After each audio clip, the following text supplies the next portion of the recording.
Hello everyone, welcome to S मी creation. आज मी तुम्हाला ही हेअर ॲसेसरीज दाखवते आहे. रबर क्लिप इथे लावायला, आंबाड्यावरती लावायला किंवा एकच पोनी टेल बांधली तर त्याच्यावरती लावायला खूप सुंदर दिसतं.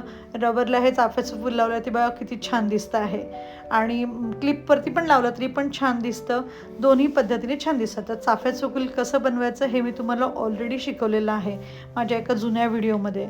त्याच व्हिडिओची लिंक मी तुम्हाला डिस्क्रिप्शन बॉक्समध्ये टाकून ठेवते आहे आणि ते तुम्ही चाफ्याचं फूल कसं बनवायचं हे तुम्ही आता बघाल. तर शॉर्टकटमध्ये मी चाफ्याचं फूल कसं बनवलं हे विथ वायर विदाऊट वायर हे मी तुम्हाला सांगते. शॉर्टकट त्याचा घेते आणि म्हणजे त्याचा छोटासा शॉर्ट बनवते आणि सांगते. हे क्रोशाने बनवले त्यामुळे मी याच्यासाठी घेतलेली आहे 4 नंबरची सुई घेतलेली आहे आणि हे सगळं साधं चेन आणि सिम्पल सिंगल क्रोशा डबल क्रोशाने हे बनवलेलं आहे.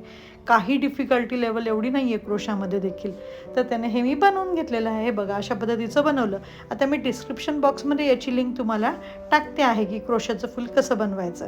आता मी हे जे क्रोशाची फुलं बनवली आहेत ही 2 किंवा 3 तुम्हाला क्लिप बनवायची, ती क्लिप आंबाड्यावरती लावायचं असेल तर आंबाड्यावरती. आता हे 2 क्रोशाची फुलं मी घेतलेली आहेत. या 2 क्रोशाची फुलं घेऊन मी ही क्लिप घेते आहे. आता क्लिप घेताना तुम्ही गोल घ्या किंवा ही साधी घ्या, कुठलीही क्लिप घ्या आणि ग्लूगन घ्या. ग्लूगनच्या साह्याने तुम्ही हे चिटकवून फुलं घेऊ शकतात. ग्लूगन का बरं? फेविकॉल वगैरेने पण चिटकतं, पण ग्लूगन का बरं? कारण ग्लूगनने चिटकवल्यानंतर ते धुतल्यानंतर देखील निघत नाही, म्हणून ग्लूगन वापरायचे आहेत. आता ग्लूगनच्या साह्याने त्या क्लिपवरती घ्या किंवा ही अशी गोल क्लिप घ्या. गोल क्लिपवरती देखील अशा ग्लूगनने तुम्ही लावून घ्यायचं आणि नंतर त्याच्यावरती फक्त फुलाच्या पाकळ्या सगळ्या बाजूने चिटकवून घ्या. त्या क्लिपला पण तसंच करायचं, यालाही तसंच करायचं. सगळीकडे दोन्ही बाजूला लावून टाकायचं आणि जे खालच्या बाजूने जे आपला थ्रेड आला असतो म्हणजे वूल, ती कट करून घ्यायची. खालच्या बाजूने ही जी आली ही कट करून घ्यायची आतल्या साईडने नंतर, किंवा आधी कट करून तुम्ही लावलं तरी देखील चालेल. पण मला वाटलं की नीट नाही दिसणार म्हणून मी आधी लावलं आणि नंतर मी कट करून घेईल. तुम्ही कसंही करू शकतात. आणि बस फक्त 5 पाकळ्या पाचही बाजूला छान चिटकवून द्या.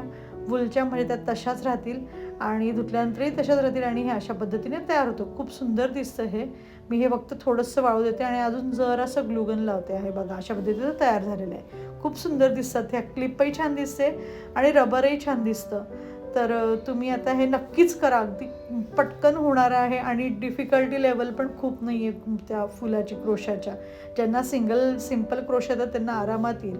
आणि मी व्हिडिओ लिंक तुम्हाला याची टाकून ठेवती आहे कशी करायची आहे चाफ्याची फुलं ते. आता हे सेम तुम्हाला चाफ्याचं फूल करायचं असेल, रबरसाठी करायचं असेल तर त्यासाठी रबरला एकच लागेल. क्लिपला तुम्हाला 2 लागतील. रबराला एकच फूल लागणार आहे. एक फूल मी बनवलेलं आणि ते बनवल्यानंतर मी ह्या रबरला फक्त एका बाजूला मधोमध ग्लूगनचा ठिपका देते आहे आणि त्याला ते चिटकवून घेते आहे. आता तुम्ही 2 पाकळ्या चिटकवल्या तरी चालतील, म्हणजे जरा टाईट होईल ते, किंवा रबर असं पूर्ण गोल खालनं गुंडाळलं तरी देखील चालेल, म्हणजे अजूनच टाईट होईल. म्हणजे त्यात ते तुमच्या तेवढं तुम्हाला समजेलच म्हणजे ते कसं लावायचं आहे ते. तर आणि असं छान दिसतं बघा. मला रबर खूप आवडलं कारण ते आंबाड्यावरती देखील सुंदर दिसेल, पण आणि असे छोटंसं बांधल्यानंतर पण हे सुंदर दिसतं आहे. तर आता हे नक्की करून बघा आणि आवडलं तर सांगा मला. Thank you so much for watching.